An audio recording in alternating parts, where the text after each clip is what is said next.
안녕하세요. 예수님의 제자 신민수입니다. 오늘 이 시간에는 대한민국은 참소의 나라이다 라는 제목으로 여러분과 함께 말씀을 나누겠습니다. 먼저 기도로 시작하겠습니다.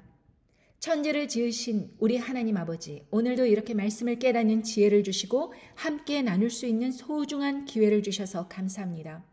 이 마지막 때를 살아가면서 저희들이 스스로를 겸비하고 하나님 아버지 앞에 바르게 나와도 정말 부족한 시대입니다. 그런데도 불구하고 서로 비난하고 조롱하고 헐뜯고 하면서 많은 사람들이 잘못된 미혹의 길로 가고 있습니다. 하나님 아버지, 오늘 이 시간 성령님께서 마음을 움직여 주시사 저와 많은 사람들이 하나님 아버지의 말씀 안에서 바르게 살아갈 수 있도록 인도해 주시기를 간절히 바랍니다. 이 모든 말씀 우리 주 예수 그리스도 이름 받들어 간절히 기도드리옵나이다. 아멘. 여러분, 이 세상을 살아가면서 다른 사람들의 비리와 그리고 잘못된 그런 행동들과 정말 말도 안 되는 그런 억울한 일들을 겪을 때 그것에 대해서 바른 말을 한다는 것과 비판, 조롱한다는 것은 전혀 차원이 다르다는 것을 이해할 필요가 있습니다. 이 세상의 진리를 외치는 것은 내가 이 말을 함으로 인해서 이 세상의 바른 것이 다시금 회복이 되고 그 악한 일을 하던 사람들이 자기의 잘못을 깨닫고 뉘우치고 그것을 근절할 수 있도록 세상의 물을, 깨끗한 물을 내보내는 것입니다. 그러나 목적이 없는 비판과 조롱, 그것은 더욱더 큰 비판과 조롱과 그런 참소만 남을 뿐입니다. 하나님 아버지께서 예전에 선지자 다니엘을 쓰신 그 이유가, 다니엘이 누굽니까? 이 마지막 때에 일어날 일까지 구약에서 자세히 그 일들을 예언해 주신 선지자 아니십니까? 다니엘이 왜 그런 은혜를 받았는가? 그것을 성경 말씀을 한번 찾아보겠습니다. 다니엘서 9장 11절에 보면 온 이스라엘이 주의 율법을 범하고 치우쳐 가서 주의 목소리를 청종치 아니하였으므로 이 저주가 우리에게 내렸으되 곧 하나님의 종 모세의 율법 가운데 기록된 맹세대로 되었사오니 이는 우리가 주께 범죄하였음이니라. 주께서 큰 재앙을 우리에게 내리사 우리와 및 우리를 재판하던 재판관을 쳐서 하신 말씀을 이루셨사오니 온 천하의 예루살렘에 임한 일 같은 것이 없나이다. 모세의 율법에 기록된 대로 이 모든 재앙이 이미 우리에게 임하였사오나 우리는 우리의 죄악을 떠나고 주의 진리를 깨닫도록 우리 하나님 여호와의 은총을 간구치 아니하였나이다. 이러므로 여호와께서 이 재앙을 간직하여 두셨다가 우리에게 임하게 하셨사오나 우리의 하나님 여호와를 행하시는 모든 일이 공의로우시나 우리가 그 목소리를 청종치 아니하였나이다. 그러므로 이 다니엘이 지금 여기에서 말씀하시는 바는 이 재앙을 내리신 이유가 바로 우리 때문이다. 하나님 아버지께서 그 목소리를 청종하라 하셨는데 그 목소리를 듣지 않고 그 말씀을 듣지 않고 그렇게 죄악된 가운데서 이 재앙이 우리에게 내리사 우리와 및 우리를 재판하던 재판관이 이제 온 천하의 예루살렘에 임한 일 같은 것이 없도록 그렇게 재앙을 내리셨다라고 전해주시는 것입니다. 문제의 핵심을 자기 자신과 그리고 자기 그 주변에 있는 이스라엘 백성들의 문제로 본 것입니다. 하나님 아버지께서는 이 재앙을 내리실 수밖에 없으셨다라는 것을 이미 감지하고 있었기 때문입니다. 그래서 이렇게 통회하며 자복하며 하나님 아버지께 겸비하며 나왔을 때 가브리엘 천사가 나와서 9장 20절에 보면 내가 이같이 말하여 기도하며 내 죄와 및 내 백성의 이스라엘의 죄를 자복하고 내 하나님 거룩한 산을 위하여 내 하나님 여호와 앞에 간구할 때에 곧 내가 말하여 기도할 때에 이전 이상 중에 본 그 사람 가브리엘이 빨리 날아서 저녁 제사를 드릴 즈음에 내게 이르더니 내게 가르치며 내게 말하여 가로되 다니엘아 내가 이제 네게 지혜와 총명을 주려고 나왔나니 곧 네가 기도를 시작할 즈음에 명령이 내렸으므로 이제 네게 고하러 왔느니라. 너는 크게 은총을 입은 자라. 그런즉 너는 이 일을 생각하고 그 이상을 깨달을지니라. 이렇게 세상 마지막 때에 될 일들을 알려주시려고 가브리엘 천사가 기도를 시작할 즈음에 하나님 아버지께서 명령을 내리셨다는 것입니다. 빨리 가서 이제 지혜와 총명을 그렇게 주게 하려고 가브리엘 천사가 왔다는 것입니다. 그러므로 이 세상 마지막 때 이 심판 때를 깨닫는 것은 우리 스스로에게서 나온 것이 아니라 하나님 아버지의 그 말씀 안에서 지혜와 총명이 있어서 그 말씀을 깨달았다는 것입니다.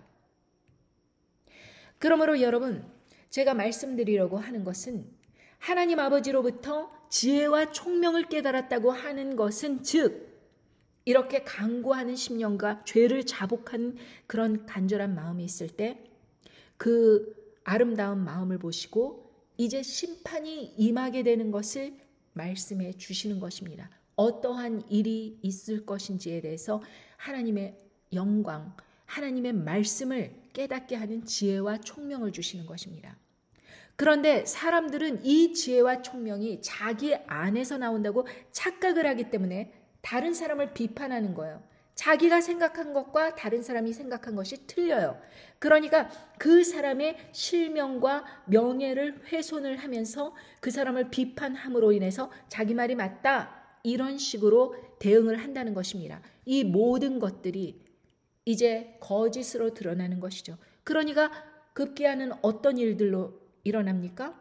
결국에는 도덕적으로 타락해서 그렇게 간음을 저지르고 횡령을 저지르고 그리고 서로 소송을 하고 맞불 작전으로 나오고 이 모든 악한 행동으로 드러난다는 것입니다.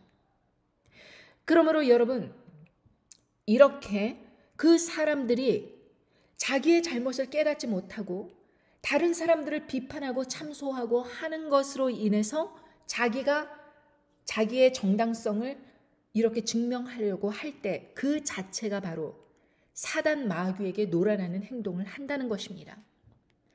요한계시록 12장에 보면 11절 또 여러 형제가 어린 양의 피와 자기의 증거하는 말을 인하여 저를 이기었으니 그들은 죽기까지 자기 생명을 아끼지 아니하였도다 하시며 그러므로 10절에 보면 내가 또 들으니 하늘에 큰 음성이 있어 가로되 이제 우리 하나님의 구원과 능력과 나라와 또 그의 그리스도의 권세가 이루었으니 우리 형제들을 참소하던 자, 곧 우리 하나님 앞에서 밤낮 참소하던 자가 쫓겨났다. 이렇게 말씀하셨습니다. 그러니까 우리 형제가 어린 양의 피와 자기의 증거하는 말을 인하여서 이기는 것입니다. 말씀을 통하여서 세상 사람들, 사단을 이기는 것입니다. 말씀을 통하여서 자기 마음에서 그 말씀이 확증이 되어서 그렇게 죽기까지 생명을 내놓기까지 그렇게 의로운 자로 나옴으로 인해서 이 세상을 이기고 사단 마귀를 이기는 것이지 결코 말 잘했다고 어떤 논리가 섰다고 이렇게 해서 사단 마귀를 이기는 것이 아니다. 즉 오로지 말씀이라는 것입니다. 말씀을 통하여서 이기는 것입니다. 그런데 사단 마귀는 정체가 무엇이냐? 우리 하나님 앞에서 밤낮 참소하던 자라고 표현을 하셨습니다. 그러니까 그런 진정성 있게 나오는 사람들을 밤낮 거짓으로 그렇게 참소하고 괴계를 지어내는 자라는 것입니다. 참소라는 뜻은 중상하다, 비방하다, 욕하다, 거짓으로 비난하다 라는 뜻을 지닙니다. 시기 질투를 겸한 거짓 고소입니다. 참소하는 자는 속으로 상대를 시기 질투 비방하면서도 겉으로는 자기가 상당히 의로운 척, 사랑하는 척 꾸밀 수 있습니다. 그러나 그 근본 핵심은 상대방을 누르고 자기의 의를 내세우려는 것이 바로 참소의 목적입니다. 그러한 자가 바로 참소하는 자입니다. 여러분, 프랑스 혁명 때 로베르 피에르가 그 적폐청산이라는 그런 명목하에 프랑스 국왕 루이 16세와 마리 앙뚜아네트를 단두대에 보낼 때 전혀 긍휼을 없이 그렇게 아주 잔인한 방법으로 이제 숙청을 하였습니다. 그리고 조금이라도 과거 체제에 동조하는 발언을 하거나 자신들을 지지하지 않으면 반혁명 세력으로 몰아서 무거운 칼날로 목을 내리쳤습니다. 비판과 참소는요, 할수록 중독성이 커지는 특성이 있습니다. 여러분, 그러나 결국에는 어떻게 되었냐? 실제로 로베르 피에르는 그런 공포 정치 중에서 불면증과 공황장애에 시달렸다고 합니다. 그리고 마침내 자기 자신도 혁명위원회에 체포되어서 자기가 판단하는 그 판단으로 판단을 받아서 콩고드 광장에서 목이 잘렸습니다. 이것이 참소의 결과입니다. 다른 사람을 비판하고 그 사람의 그렇게 명예를 회추시키고 모든 것으로 악랄하게 긍휼이 없이 그렇게 모든 것을 깎아내릴 때 결국에는 그 비난의 화살이 자기의 심장을 찌르게 되는 것입니다. 살다 보면 억울한 일을 당할 수 있어요. 어떤 의로움에 차서 그것을 꼭 이루어야겠다 뜻을 세울 수 있습니다. 그러나 그 과정이 중요한 것입니다. 그 과정이 하나님 말씀 안에서 그렇게 생명을 아끼지 아니하고 끝까지 죽기까지 충성하는 마음으로 진리를 붙드는 사람들은 다른 사람들을 비판하는 것이 아니라 자기를 희생하는 모습으로 나옵니다. 반면 다른 사람들을 그렇게 깎아내리고 처벌해서 자기의 의의를 세우려고 하는 사람들은 결국에는 이런 로베르트 피에르가 했던 것처럼 그렇게 결국에는 자기 자신도 똑같이 그렇게 처형을 받게 되는 것입니다. 제가 예전에 자동차에 처음 입문하고 이제 모든 것에 대해서 이렇게 지식이 해박하지 않으니까 꼼꼼하게 모든 것을 다 설명하고 이러지를 못하고 이제 세일즈 가격만 해서 융자부서에 보냈던 일이 있습니다. 그러나 융자부서에서는 그 사람을 이제 상대할 때 이것은 이렇게 저것은 저렇게 다 설명을 하고 사인을 받고 차가 판매됐습니다. 그런데 이 사람은 손님이 거의 초창기에 있었던 사람인데 그 사람은 주장하기를 자기가 세금을 내지 않았어도 되는데 세금을 냈다. 이렇게 주장을 하는 것입니다. 그 사람의 전화와 모든 그 참소하는 일과 그리고 사람들에게 제가 거짓말장이라고 말하고 다니면서 괴롭히고 하는 통에 2주 동안이나 괴롭힘을 당하면서 제가 결국에는 제가 번 돈에서 커미션에서 그 사람의 세금을 좀 지불해 줬으면 좋겠다고 회사에 신청을 하게 됐습니다. 그랬더니 상사가 그렇게 하지 말고 회사가 너가 열심히 일을 하니까 회사가 돈을 내주겠다고 해서 그 사람에게 세금만큼 돌려주었습니다. 모든 딜이 다 끝나고 나서 그냥 그 사람이 내야 되는 세금을 갖다가 회사가 내주고 그 사람에게 돈을 돌려준 것입니다.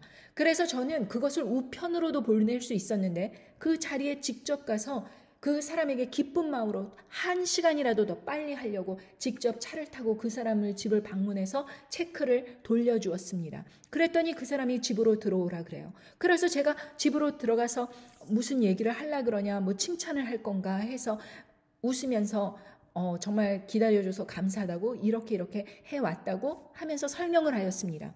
그랬더니 그 사람이 처음에 이렇게 듣는 것 같이 이렇게 하더니 그래 근데 말이야 나 이렇게 얘기 안 하려고 그랬는데 2주나 걸렸어. 2주나. 죽어볼래? 한인사회에서 매장되고 싶어? 하면서 주먹을 드는데 그 사람 이마에 갈짓자로 빨간 줄이 그어졌습니다. 저는 너무 가슴이 떨리고 그 사람 부인과 그 사람이 저를 해코지할 것 같은 느낌이 들더라고요. 그래서 얼른 수습을 하면서 아무튼 돌려드렸으니까 저는 이제 가보겠습니다 하면서 금방 이제 차로 돌아와서 얼마나 가슴이 떨렸던지 어떻게 그렇게 악한 사람으로 변모가 돼갖고 갑자기 그렇게 행동을 돌발할 수 있는지 너무 가슴이 떨리고 정말 깜짝 놀랐습니다. 그러고 나서 그 사람은 돌아다니면서 저의 욕을 하고 제가 사기꾼이라 그러고 제 초창기 비즈니스가 오픈되기도 전서부터 한인사회에 욕을 하고 다녔습니다. 어떤 사람은 그 얘기를 듣고 저를 전화해서 욕을 하기도 하고 그랬지만 저는 항변하지 않았습니다. 그리고 나서 저는 점점 세일즈가 미국 사람들도 있고 하니까 세일즈가 이제 활발하게 진행이 되고 전면 광고도 나게 되고 한국일보, 중앙일보에 칼럼을 쓰게 되면서 점점 유명하게 됐고, 그러다가 얼마 뒤에 어떤 사람이 저에게 이런 이야기를 해요. 야, 너한테 그 찾아갔던 사람 말이야. 그 사람 저기 막 너 욕하고 다녔잖아. 그런데 그 사람 뇌졸순으로 쓰러져 갖고 죽었대. 이러면서 저에게 이야기를 해주는 것입니다. 그때 저는 중요한 것을 깨달았습니다. 만약에 제가 어떠한 소송을 한다거나 그 사람이 협박하는 것에 대해서 항변하거나 똑같이 사람들에게 욕을 하고 다니거나 만약에 그렇게 했었다면 저도 똑같은 사람이 되는 것입니다. 그러나 저는 그 사람에 대해서 일절 이야기하지 않았고, 그 사람이 내가 이런 경험을 당했기 때문에 그 다음서부터는 그런 사람, 영어를 잘 못하고 그런 한국 사람 만날 때 특히 조심하면서 일일이 설명을 자세히 해주는 버릇이 생겼습니다. 여러분, 그렇게 자기 자신이 얼마 안 가서 죽을 운명이라는 것을 그 사람이 만약에 깨달았다면 그 몇 푼 안 되는 그 세금 문제 가지고 그 사람이 그렇게 큰 죄를 저지를 수 있을까요? 하나님 아버지의 자녀를 그렇게 협박하면서 사람들 앞에서 저를 참소하고 다니는 그런 행동을 했을까요? 안 했을 것입니다.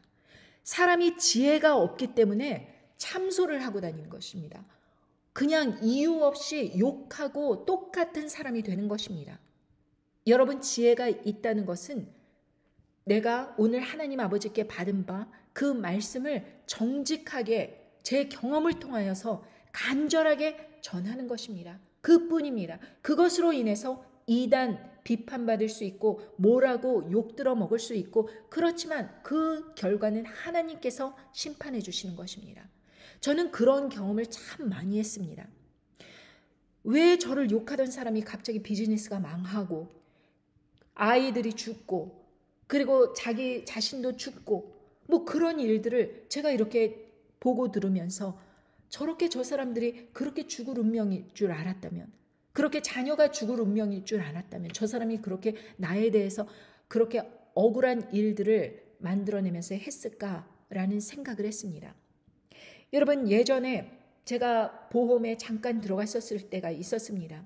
자동차에 있었을 때 그 손님으로 왔던 사람이 제가 이렇게 작은 돈을 벌 것이 아니라 큰 돈을 벌게 해주겠다. 자기가 키웠던 사람들을 막 나열을 하면서 이 사람 내가 키웠다, 제가 키웠다 이러면서 이야기를 하길래 제가 자격증을 따서 한동안 일을 한 적이 있었습니다. 그리고 어떤 손님에 대해서 제가 그 손님에게 이러이러한 집안 사정이 있고 그러니까 회사 보험을 이런 식으로 판매했으면 좋겠습니다 라고 의논을 하면서 같이 찾아가자고 약속을 하였습니다. 그런데 그 사람이 혼자 찾아갔다는 것을 깨달았습니다. 그리고 손님한테 전화를 했더니 혼자 찾아갔다고, 그래서 이러이러한 보험 상품을 팔았다고 얘기를 해주는 것입니다. 제가 받을 커미션을 중간에서 가로챈 것입니다.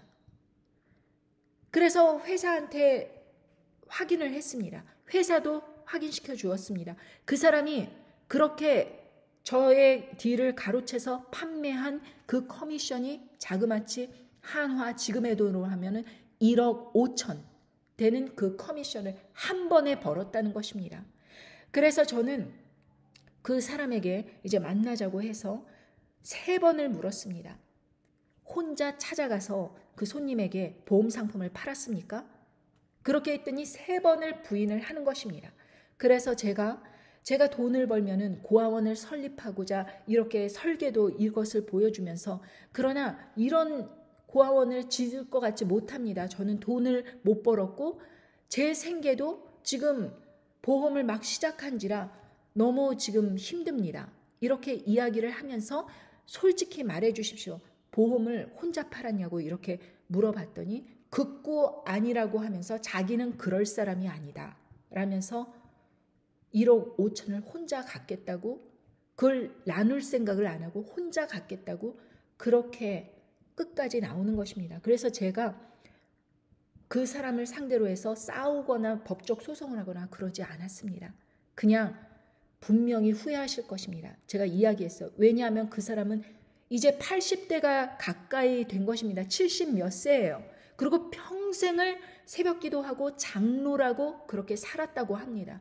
그런데 그 거짓말로 인해서 구원이 취소됐다면, 그 거짓 증거로 인해서 구원이 취소됐다면 그 사람의 인생에서 얼마나 비극입니까? 저는 그 사람에게 분명히 기회를 주었습니다. 솔직하게 회개할 기회를 주었습니다. 근데 그 사람이 그 뻔히 드러난 사실을 갖다가 거절을 하는 것입니다. 부인하는 것입니다.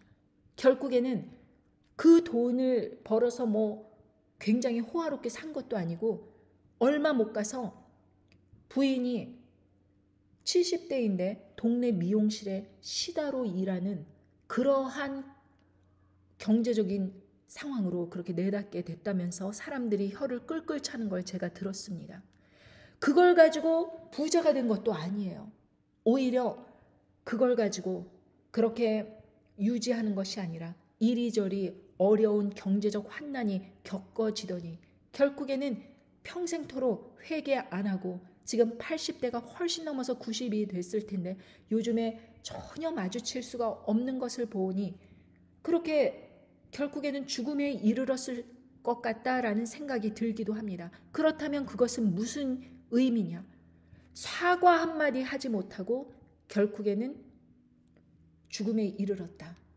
어디를 갔겠습니까? 장로로 새벽기도 그렇게 하면서. 여러분, 이것은 너무나도 심각한 일입니다.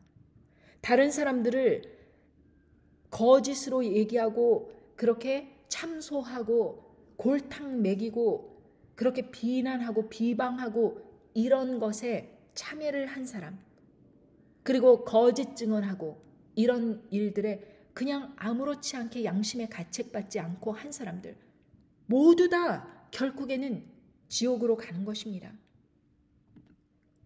요한계시록 22장 15절에 보면 개들과 술객들과 행음자들과 살인자들과 우상 숭배자들과 및 거짓말을 좋아하며 지어내는 자마다 성 밖에 있으리라.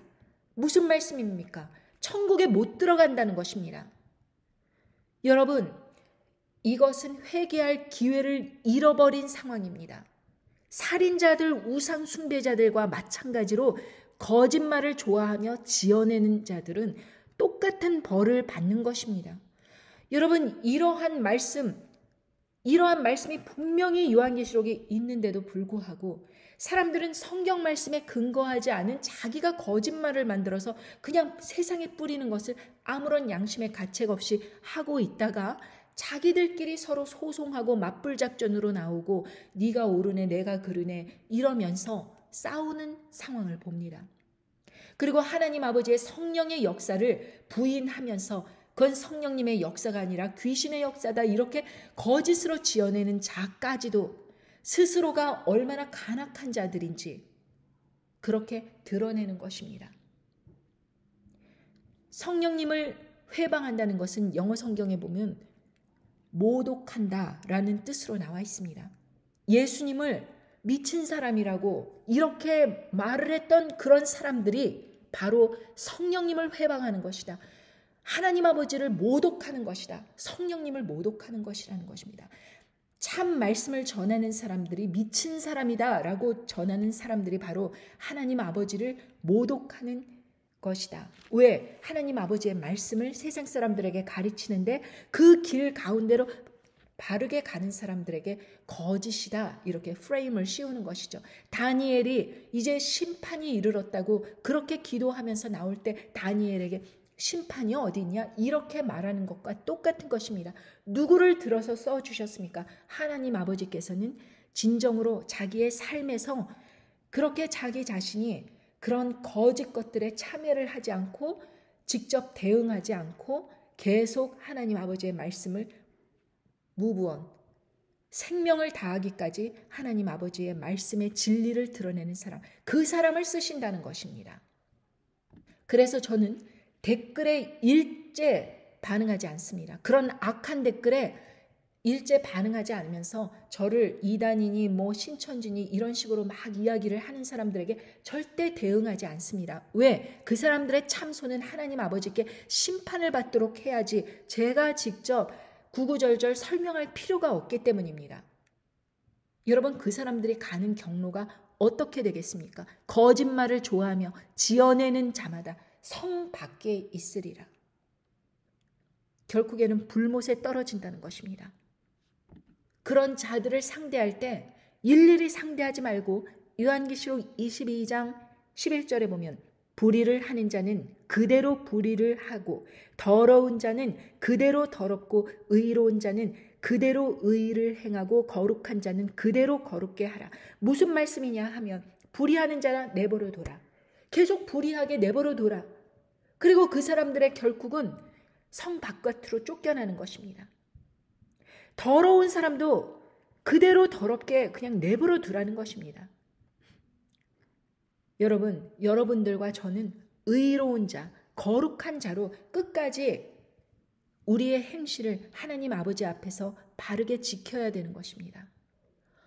그 거짓말하고 더러운 사람들 잡겠다고 같이 부딩겨 다니면서 그렇게 대응하고 그러다가 똑같은 자들이 되는 것입니다. 여러분, 그렇게 똑같은 자들이 되는 그런 사람들의 그 스스로 의롭다 생각하면서 다른 사람들과 그렇게 엉겨서 엉터리 짓거리를 하는 사람들, 그 사람들이 서로 이야기를 하는 것을 들어보고 여러분께서 판단하시기를 바랍니다. 이 사람들뿐만 아니라 수많은 사람들이 그렇습니다. 그냥 이 상황에서 댓글 남기는 사람들, 누구 편을 들어서 다 인기 있는 사람들입니다. 그러니까 그 인기 있는 사람들을 쫓아서 또 자기 편을 들어서 댓글 남기고 악한 짓거리를 하고 그러는 사람들이 있습니다. 대한민국은 무엇보다도 촛불 집회, 태극기 집회 해가면서 그렇게 온 나라 전체가 그냥 전 인구의 4분의 1 이런 사람들이 그냥 길거리로 쏟아져 나와 누구 물러가라, 누구 들어와라 해가면서 욕을 하고 분해하고 성토대하고 하는 나라입니다. 그러니 그 가운데 하나님의 의, 공의가 설까요? 그렇게 혼탁한 세상에 하나님의 심판이 임하지 않을 것이라고 여러분 진정 믿습니까? 여러분들 백문이 불여일견이라고 이렇게 행동하는 사람들이 어떤 식으로 말을 평상시에 하는가 한번 들어보겠습니다. 뻔히 드러난 거짓말을 하는 김영현이라는 인간의 존재가 무엇인가? 나는 의구심을 가질 수밖에 없으나 이단이 아니고서야 이런 거짓말할 기독교인이 있나 싶습니다. 얼마 전 저를 음해하는 김영현 영상에서 보니까 자신이 강대상에서 했던 김영현 발언, 스스로 발언한 거죠. 그것을 묘하게 바꿔서 또 거짓말하는 이단 김영현의 특성을 또 보여주고 있더라고요. 그럼 원래 김영현이 강대상에서 했던 발언 봅니다. 저는 고소를 한 적이 없습니다. 고소를 안 하고 가처분 신청을 했어요. 가처분 신청은 뭐냐면 언론 같은 데서 잘못되게 보도가 되잖아요. 그럼 잘못 보도인 걸 정정해 주십시오. 이게 가처분 신청이에요. 그래서 제가 한 거는 고소가 아닌데 결국 본안소송 제가 승리해서 김영현이 시한부 종말론 이단임을 확정 지었는데 당시 이 부분 설명한 레인보우 리턴 정황 봅니다. 본안소송의 쟁점은 과연 김영현 청년이 시한부 종말론자냐라는 거였어요. 김영현 주장은 나는 시한부 종말론 주장한 적 없다. 그런데 염한석 원장이 거짓말했으니까 나는 피해보상 받아야겠다. 이런 내용이죠. 자, 그러면 시한부 종말론 주장은 이미 이렇게 판결문을 통해서 정말 뭐라고 할까 확실하게 이제 검증이 됐습니다. 그러니까 이런 경우는 세상 말로 하면 자살골인 거죠. 본인이 나 이단 아니다. 염한석 원장 거짓말했다. 라고 소송을 했다가 본인이 패소하게 되면서 너 시한부 종말론 맞잖아. 라고 판사님이 완전히 확정을 져버렸어요. 원장과 성북교회 이태희 목사는 굉장히 사이가 안 좋고 오랫동안 재판을 해왔습니다. 그 재판 과정들에 대해서 저에게 이야기를 하면서 이태희 목사님은 이런 이야기를 했다고 어제 나눴습니다. 근데 걔는 말이야, 걔는 그거 마귀 목사지 사람의 힘으로 이 거짓말할 수 없어. 내가 보기에는 악령 덮으신 사람이야. 이 영상에서 이태희 목사는 염한석 원장을 악령이 쓰인 자라고 칭하며 제가 염한석 원장과 전쟁을 해도 이기기 쉽지 않을 거다라고 이야기를 하고 있습니다. 걔가 네. 잘해도 걔 이기기 쉽지 않을 할 거야? 이렇게 굉장히 충격적인 내용에 여러분들이 충격을 받고 교회의 헌금이 그리고 그 헌금을 어떤 식으로 이단 사냥꾼들이 뺏어가는지를 여러분들이 확인할 수 있을 겁니다. 할 수 없이 이런 똥파리들 좀 살충제 뿌려가지고 청소를 또 안 할 수도 없는 뭐 그런 입장 아니겠습니까? 이런 것들을 일일이 피곤해하고 어려워한다 그러면 그냥 이런 일을 안 해야겠죠, 제가. 다행히도 상당히 이런 부분에 오랜 훈련을 통해 특화가 되어 있습니다. 좀 유치하게 보이시더라도 양해를 부탁드리겠습니다. 이런 재미로 또 하는 거죠. 자, 헤세드 선교사 소년 다윗처럼이라고 하는 가소로운 간판을 달고 여기 이런 제목의 영상 하나를 또 올려 붙인 우리 이영근 플레비안 교회개혁연대 김문정 감옥에 보냅니다. 수지선한 목자교회 악마적 편집 허위사실 유포. 제가 수지선한 목자교회의 문제를 악마적으로 편집하고 허위사실 유포를 했다고 단정을 하면서 이렇게 뭐라고 또 설명글을 했냐면 안티기독 채널 플레비안 교회개혁연대 김문정이가 제가 올린 수지 목자교회 영상으로 화가 많이 나셨어요. 저를 경찰서에 2차 고발했네요 라고 했습니다. 2차 고발을 한 것이 아니라 작년 9월에 모욕죄 고소한 내용을 제가 이제서야 유튜브로 공식적으로 알린 겁니다. 그래서 제가 너는 이미 모욕죄로 고소를 당한 상태이기 때문에 가중처벌이 될 수 있다라는 걸 알리기 위해서 제가 이번에 모욕죄 고소라는 썸네일을 붙여 올린 건데 그거를 2차 고발이라고 이해하고 있는 이렇게 지능이 심히 떨어지는 사람이기 때문에 방법이 없어요. 노답이에요. 그냥 갈겨주는 수밖에 없습니다. 이 사람은 설득이 되거나 이해를 시킬 수 있는 존재가 못 돼요. 제가 드린 바가 있지만 지능이 떨어지고 지능이 떨어지면 양심이라도 맑으면 또 괜찮아요. 양심도 더럽습니다. 제가 이렇게 말하는 건데 어쩌세요. 이게 20년 전이니까 가능한 거예요. 지금 하면 저 경찰 잡혀갑니다. 제가 이 여자 고3 여자애를 나무를 치라고 그랬어요. 그러면서 내가 뭐냐면 주위에 쇠가 있고 쇠파이브가 100% 쇠파이브가 아니라 무슨 알루미늄 이렇게 습관점이 있잖아요. 100% 쇠파이브면 안 되죠. 사람 죽죠. 근데 그 쇠하고 알루미늄이 이렇게 섞여진 그게 있었어요. 길쭉한 게. 그래서 내가 그랬어요. 야 수현이 나와. 십자가서. 그래서 내가 이걸 붙잡고 애를 때렸다고요. 그래서 내가 그 쇠를요. 고3짜리 여자애 그 반바지 입고 있는데 그 종아리를 뭐라 한 7, 8대를 더 때리는 것 같아. 그럼 얘가 아파야 되잖아. 아파야 되잖아. 고3짜리가요. 아이 하고 울어야 되는데 애가 안 울더라고. 애가 안 울어요? 그거를 십자가를 지고 10m를 가더라고. 그래서 나는 종아리만 때린 게 아니라 어깨도 더 때렸어요. 그래서 이게 쇠가 부러지더라고요. 나중에 이제 나무 막대기로 때렸는데 또 나무 막대기로 깨졌다고요. 두께가. 성원이 흐르는 영화하고 데이비차 흐르는 영화하고 똑같다고 나는 죄송합니다. 제 사랑 같아서 죄송하지만 1년 전부터 그렇게 얘기했거든요. 정광훈이 흐르는 영이나 데이비차가 흐르는 영이나 똑같다. 왜? 정광훈이 주사파 외국 팔아먹고 기독청 데이비차하고 정광훈은 급이 틀려. 내가 정광훈을 지지했다가 정광훈 그쪽에서 내가 나름대로 유명했거든요. 그러면서 내가 마치 유튜브만 잘한 거지. 때를 잘 만난 거지. 왜냐면 코로나 때문에 교회를 못 가니까 이제 사람들이 유튜브에 보니까 차영규가 머리가 얼마죠. 그래서 조금 유명해지니까 유명한 강사들 다 그러니까 차영규와 같이 사역했던 목사들 당신들도 다 책임을 져야 돼. 홀리튜브에 나왔던 인간들 다 책임져야 돼. 왜? 영분별이 안 된 사람들이니까. 니네들은 그냥 차영규가 과거에 무슨 짓을 했든지 차영규가 신사도 운동을 했든지 박허정이가 신사도 했는데 그냥 똥인지 된장이 모르고 그 강단에 홀리스튜브에 있었던 강단에 있었던 사람들 당신들도 깨끗하지 않아. 왜? 영분별이 안 되게 그 자리는 가면 안 되지. 된 거지. 그러니까 차영규의 비리가 3년 불륜이 3년 4년 돼도 터지지 않았던 거지. 왜? 목사의 실제적인 삶을 모르니까 그냥 머리만 좋고 책을 많이 보고 그냥 말빨만 잘하면 거기에 사람들이 미쳐나가고. 그러니까 차영규에 미친 인간들은 아직도 회개하지 않는다. 왜? 자기들은 인정하지 싫거든요. 왜냐면 내가 차영규 설교는 개쓰레기 설교입니다. 그런 거 설교를 하지 않습니다. 그 차영규 설교에 은혜 받은 인간들은 개되지 않던 성도입니다. 그 아내분이 이영근에 대해서 이차저차 하는 많은 하소연들을 하더랍니다. 근데 너무나 충격적인 것은 목사님께서 이렇게 얘기를 하셨어요. 이영근이라는 친구는 그 대선배가 되는 선교사 부부를 앞에 놓고 이렇게 얘기하더랍니다. 나는 하나님이 내 아내를 빨리 데려가기를 기도하고 있다. 그런 말을 하더래요. 그 말은 아내가 죽기를 기도하고 있다는 말 아닙니까? 그래서 오 선교사가 이거 지금 정신 상태가 정상이 아니니 빨리 한국으로 보내는 게 좋겠다. 글쎄요. 저희는 부부가 남편이 예를 들어서 뭐 낚시를 해가지고 매운탕을 만들었다. 근데 본인이 소주 한잔 마시고 싶다 그러니까 그러면 마셔라. 그래서 제가 잔을 건배해주고 남편이랑 같이 한 잔 먹는 게 뭐가 그렇게 큰 죄입니까? 제가 어디 다른 데 나가서 이상한 짓 하고 돌아다니나요? 자, 이영근은 부부가 그렇게 뭐 소주 먹는 거 가지고 마치 무슨 큰 범죄나 저지른 것 마냥 계속 소주 하는데 아니 그러는 본인은 아니 그렇게 대단하게 경건하신 양반께서 왜 자기 아내를 빨리 데려가라고 기도를 하고 아내를 도대체 어떻게 대했길래 부인이 목사님한테 이메일을 보내서 살려달라고 학대를 당하고 있다라는 메일을 보내게 만듭니까? 너무 많은 오해를 했습니다.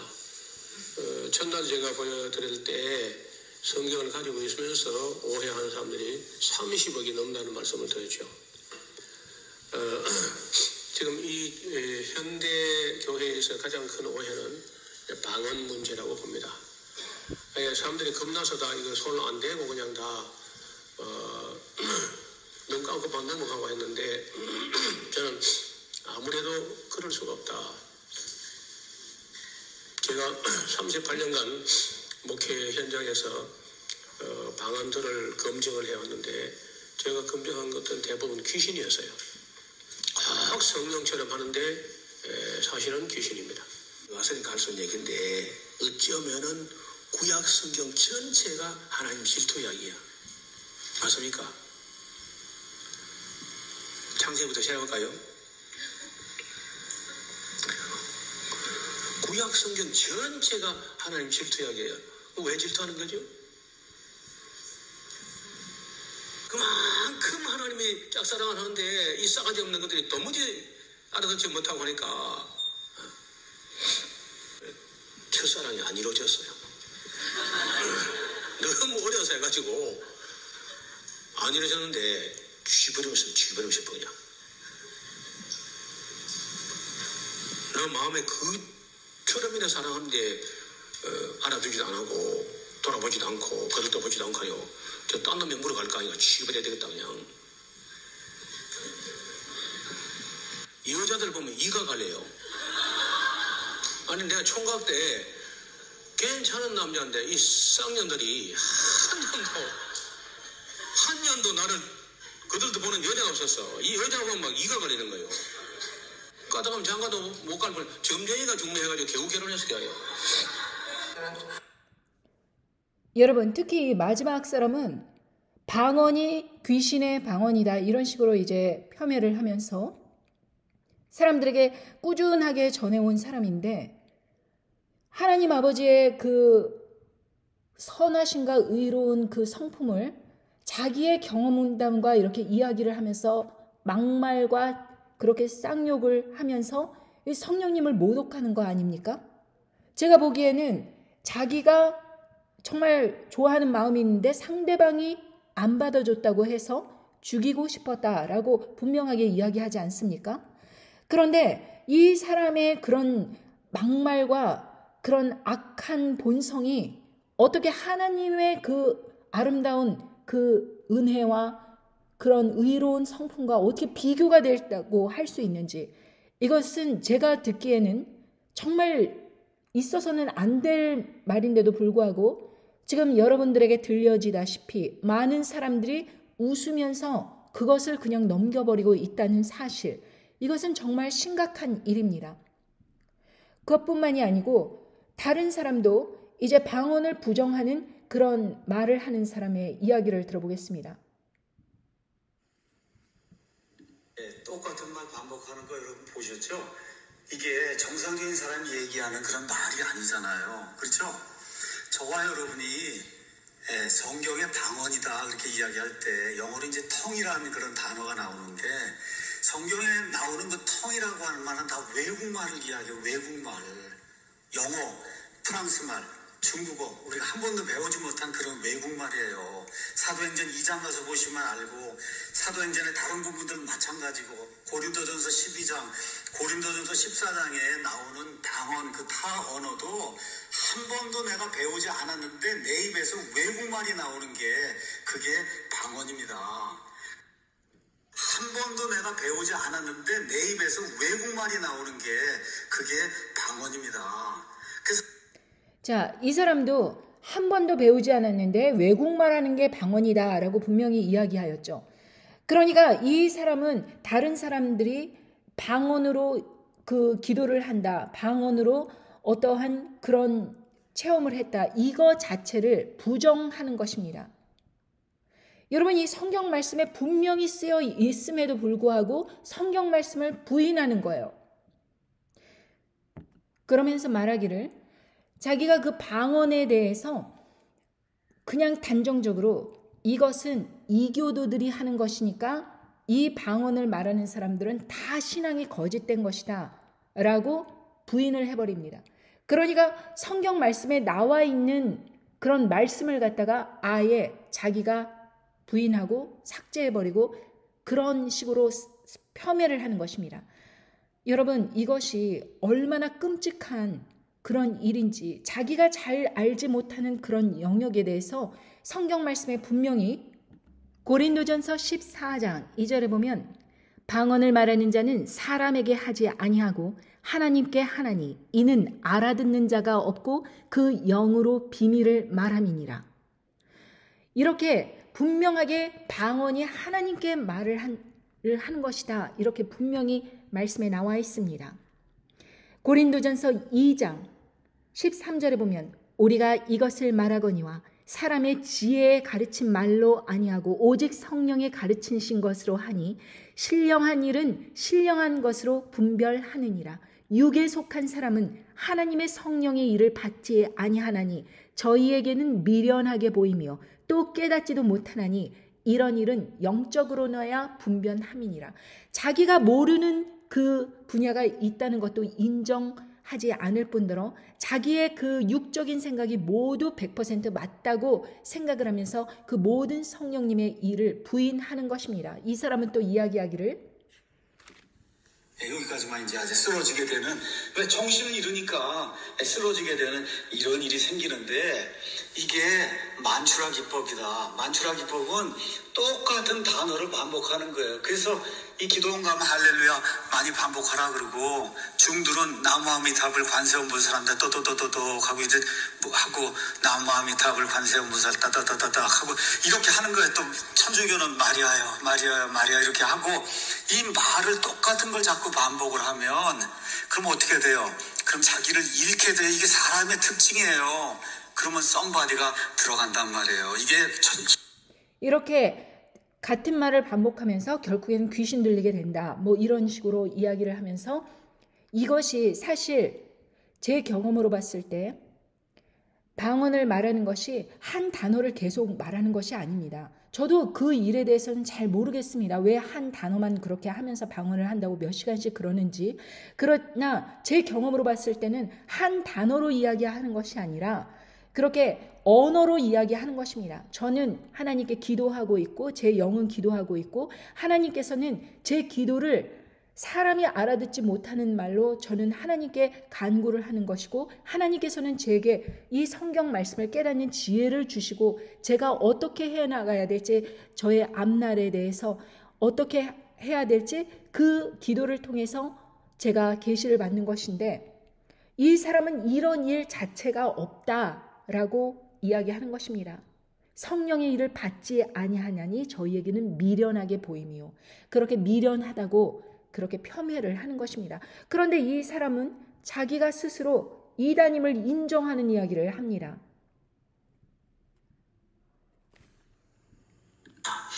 그 다음에 디모데후서 3장 1절에서 7절 가서 보시면 건전한 교리를 배척하는 그런 일들, 교회 목사가 이 자리에 서서 말도 안 되는 것 같은 걸 가지고 성도들을 속이는 그런 일, 그 속이는데도 여기 앉아있는 교인들이 아무것도 모르고 옳습니다 그러고 아멘 그러고 그리고 쫓아가는 그러한 정말 안타까운 일이 생긴다고 성경이 이야기하고 있어요. 사람들을 미혹에 빠뜨리게 하는 거짓 이단교리, 그래서 예수님 말씀에 따라 거짓 대언자들, 거짓 교사들이 곳곳에서 등장한다고 마태복음 24장이 우리에게 이야기하고 있고, 여러분, 이 사람은 뭐라고 이야기하냐면은 분명히 자기가 이 자리에 서서 사람들을 속이는데도 여기 있는 사람들이 아무것도 모르고 아멘 하면서 쫓아가고 있다.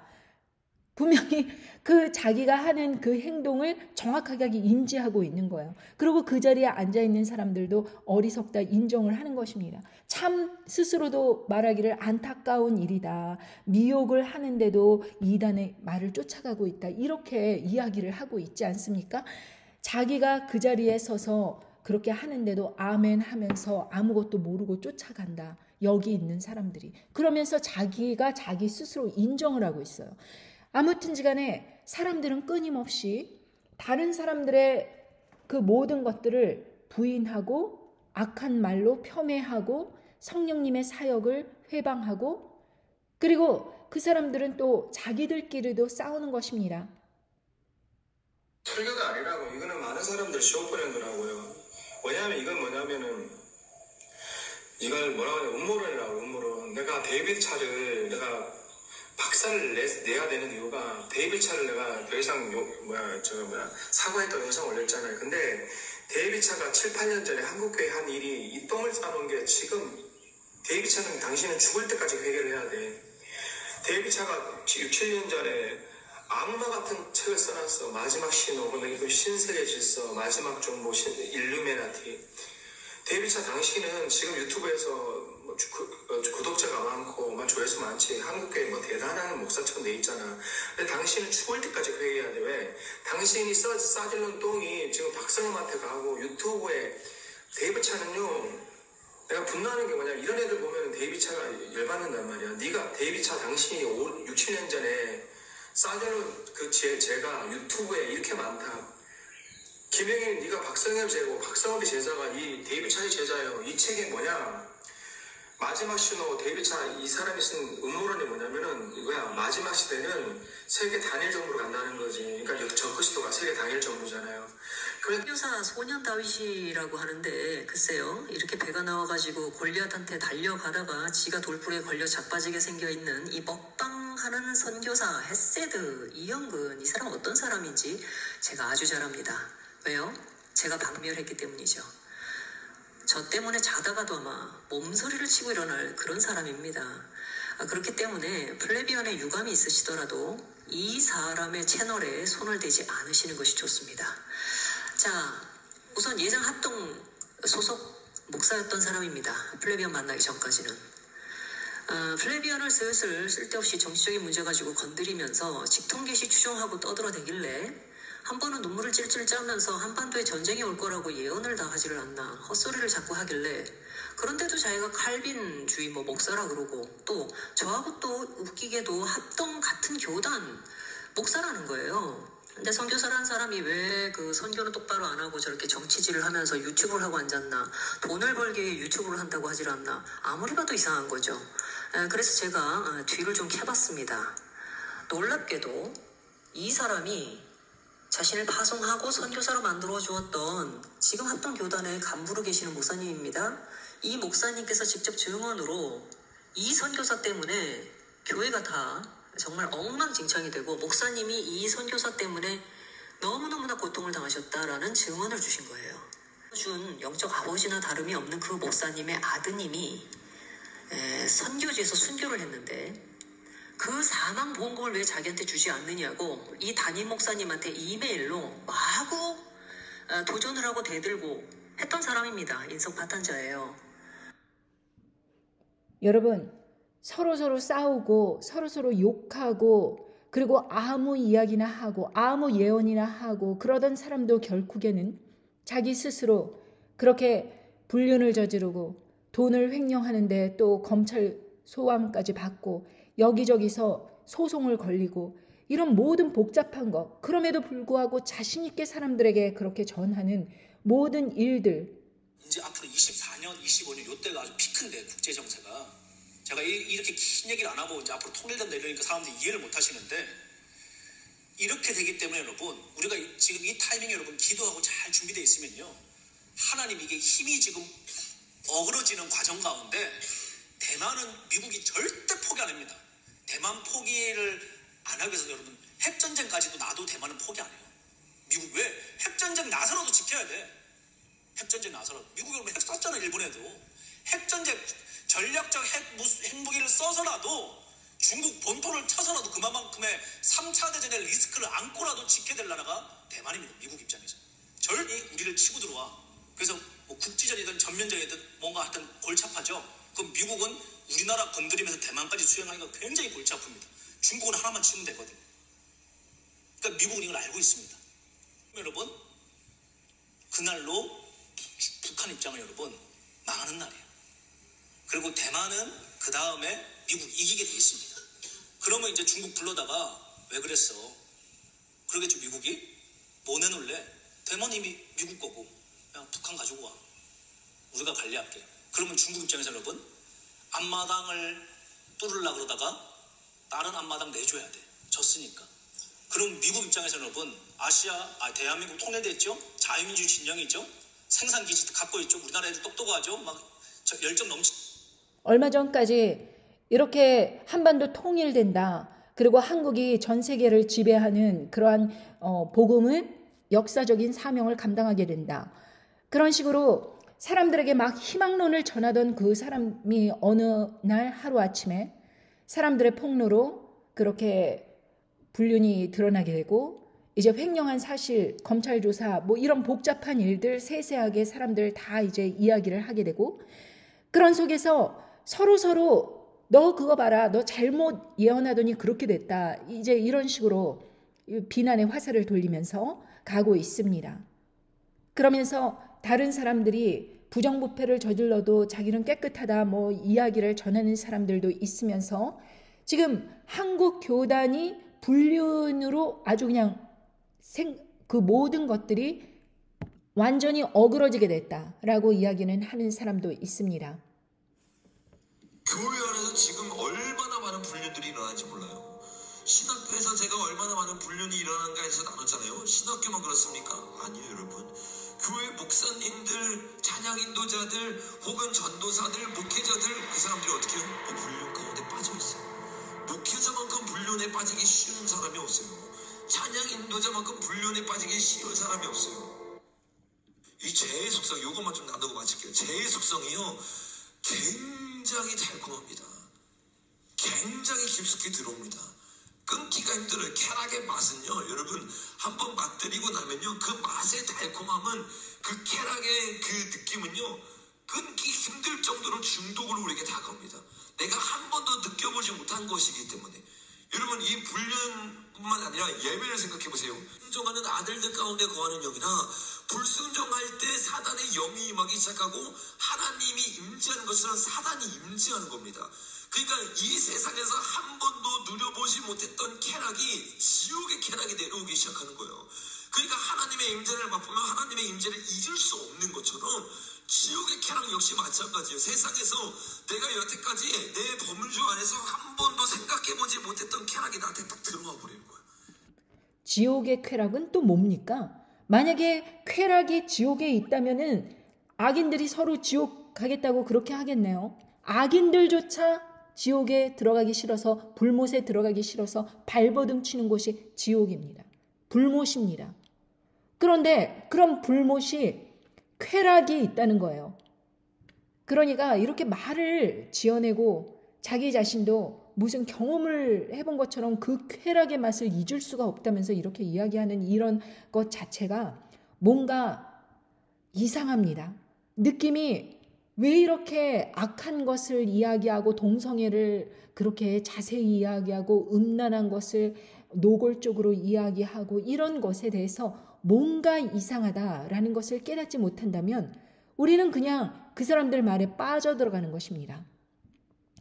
여러분, 특히 환난전 휴거설에 대해서 정말 뻔뻔스럽다고 할 수밖에 없는 그러한 일들이 있는데, 어떤 사람들이 14년도에도 휴가 온다, 17년도에도 휴가 온다, 뭐 한다, 한반도 전쟁 난다, 어쩐다 그러면서 많은 사람들의 그 가정을 혼란스럽게 하고 사람들을 정말 이렇게 바르게 준비되도록 인도하는 것이 아니라 그것으로 인해서 오히려 가정이 분열되고 많은 악한 일들이 벌어지고 그리고 그 틈을 타서 또 헌금을 두둑히 챙기고 그러한 사람들이 참 많았습니다. 그럼에도 불구하고 2014년도, 17년도, 21년도, 20년도, 22년도, 23년도, 24년도까지 이렇게 계속 휴가 온다 하면서 이야기를 하는데도 사람들은 전혀 이게 이상하다고 생각하지 않는 것입니다. 그리고 그런 사람들을 쫓아가요. 여러분, 이것에 대해서 정말 심각하다고 느끼지 못하면 우리는 뭔가 마비가 된 것이 아닌가 회개를 해야 됩니다. 이 환난전 휴거를 가르치는 사람들은 그냥 자기의 희망사항을 전하는 것입니다. 말씀에서 구약에서부터 얼마나 많은 말씀으로 그렇게 너희들이 겸비하고 준비하고 회개하지 않으면 심판이 일어난다고 그렇게 말씀을 계속해서 전해주는데도 우리가 지금 그런 상태가 아니잖아요. 그리고 이 팬데믹을 통해서 많은 60억의 인구가 또 무언가를 몸에다 받아들이면서 많은 사람들이 사망률이 이렇게 급증했다는 소식이 일어나고 부작용이 일어나고 그랬다고 하면서도 그것을 일체 부인해버리고 일체 보도 안 하고 이런 것들에 대해서도 이상하다 생각하지 아니하고 그냥 이 세상이 갑자기 휴거가 일어난다. 그런 심판이 경험해보지 않은 상태로 그냥 예수님만 믿습니다. 말만 이렇게 하면은 휴거된다. 이렇게 가르치는 사람들이 얼마나 위험한 사람들이냐. 환난 전에 휴거가 있을 것인지 환난 후에 휴거가 있을 것인지 이게 또 굉장히 중요한 거예요. 이게 엄청난 차이예요. 환난 전에 휴거가 있는 것과 환난 후에 휴거가 있는 거는 엄청난 차이가 있어요. 왜냐하면 환난 전에 휴거가 있으면 우리가 무엇을 준비할까요? 어떻게 예수님의 거룩한 신부로 준비할 수 있을까를 고민하겠죠. 근데 만약에 환난 후면 환난을 어떻게 통과할까? 그렇죠. 어떻게 하면 환난을 통과할 수 있을까? 와, 이거 엄청난 문제예요. 7년이라는 환난의 기간이 있는데 이걸 통과해야 예수님 오신대. 이게 통과할 가능성도 조건이와 너무 큰 숙제를 줬어 이거. 7년을 통과해야 돼. 그래서 환난 전 휴거, 환난 후 휴거 이거를 분명하게 아는 게 굉장히 중요해요. 여러분, 너무 힘든 일이고 너무 큰 숙제이기 때문에 이것은 이렇게 하나님께서 우리를 심판하실 리가 없다라고 하나님의 그 예정된 그 모든 것을 부정해버리고 자기 말을 전하는 것입니다. 이것이 얼마나 위험한 것입니까? 분명하게 요한계시록 14장에 보면 11절 그 고난의 연기가 세세토록 올라가리로다. 짐승과 그의 우상에게 경배하고 그 이름의 표를 받는 자는 누구든지 밤낮 쉼을 얻지 못하더라. 성도들의 인내가 여기 있나니 저희는 하나님의 계명과 예수 믿음을 지키는 자니라. 또 내가 들으니 하늘에서 음성이 나서 가로되 기록하라. 자금 이후로 주 안에서 죽는 자들은 복이 있도다 하심에 성령이 가라사대 그러하다 저희의 수고를 그치고 쉬리니 이는 저희의 행한 일이 따름이라 하시더라. 이렇게 지금 자금 이후로 즉 짐승 경배와 짐승의 표 시작 이후로 죽는 자들 그 사람들은 복이 있다라고 말씀하셨습니다. 첫 번째 부활에 참여하기 때문에 그렇습니다. 순교를 했다는 것이죠. 성도들의 인내가 여기 있나니 저희는 하나님의 계명과 예수 믿음을 지키는 자니라. 이 사람들이 휴거되고 없다면 이 성도들의 인내를 못하러 이야기하겠습니까?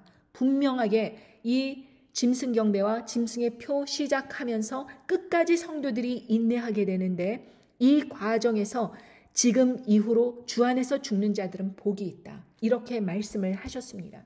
그러니까 짐승 우상 숭배를 거부하고 짐승의 표 받기 거부하고 이렇게 끝까지 인내하는 사람들, 그런 사람들만이 첫 번째 부활과 그리고 휴거 그룹의 주님의 종들이 휴거되는 것입니다. 그리고 나서도 대접재앙 때까지도 그렇게 짐승 우상 경배를 거부하고 짐승의 표를 받지 않았지만 하나님의 종처럼 그렇게 끝까지 사람들에게 말씀을 전파하고 열심히 일하고 한 사람들이 아닌 그런 고난을 받는 사람들이 있습니다.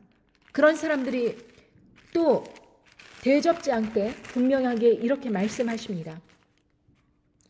대접재앙 6번째 대접, 또 요한계시록 16장 12절입니다. 또 6째가 그 대접을 큰 강 유브라데에 쏟음에 강물이 말라서 동방에서 오는 왕들의 길이 예비되더라. 또 내가 보매 개구리 같은 더러운 영이 용의 입과 짐승의 입과 거짓 선지자의 입에서 나오니 저희는 귀신의 영이라.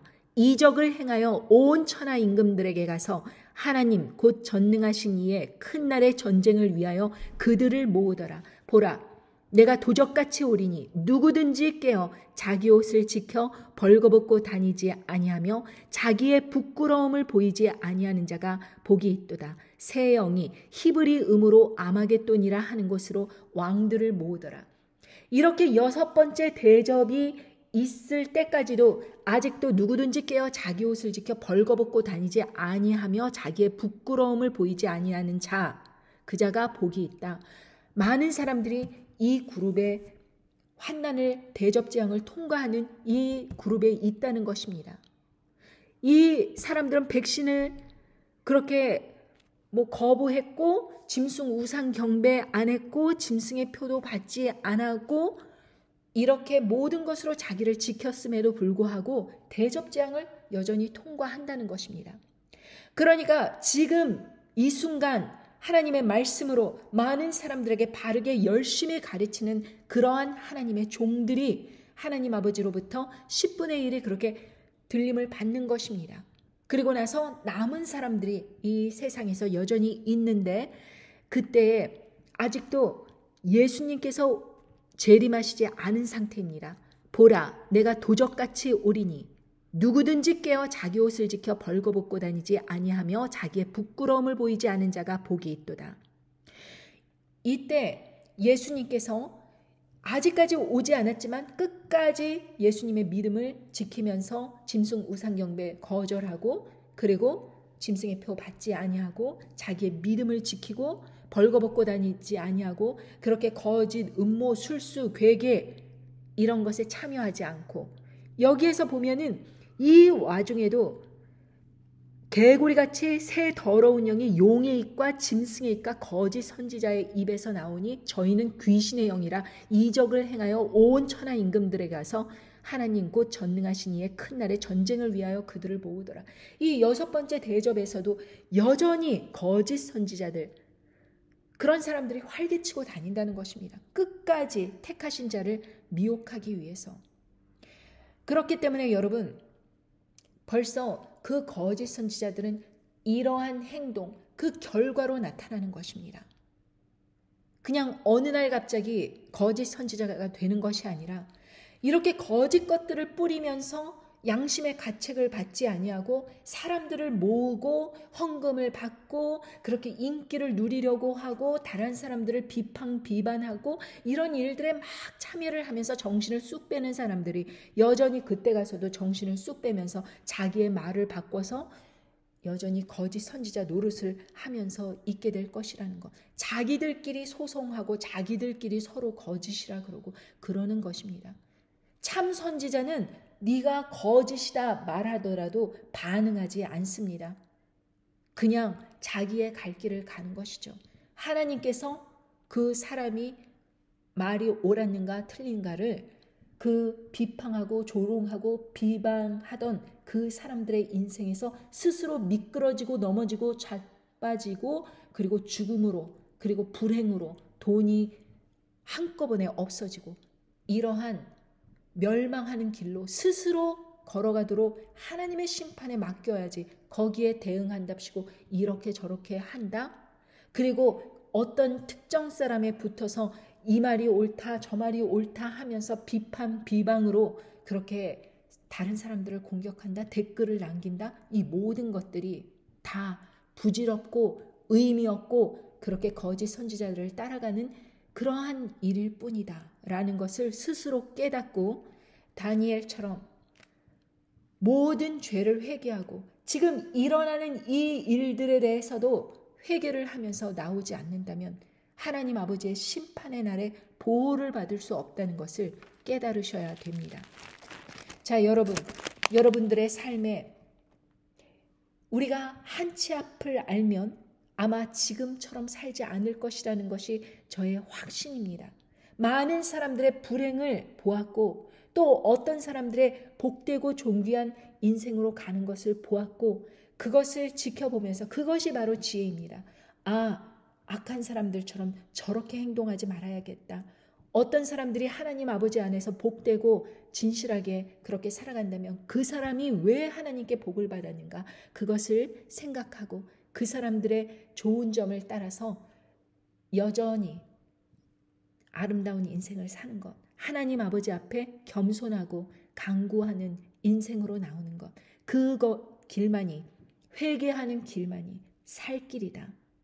그것을 오늘 여러분들에게 전하면서 이제 우리는 누구를 비방하고 비판하고 이러한 일들에 헷갈리지 말고 오로지 성경 말씀으로만 돌아와서 무엇이 참되고 진리인가를 구별하시는 저와 여러분이 되기를 간절히 바랍니다. 감사합니다. 안녕히 계십시오.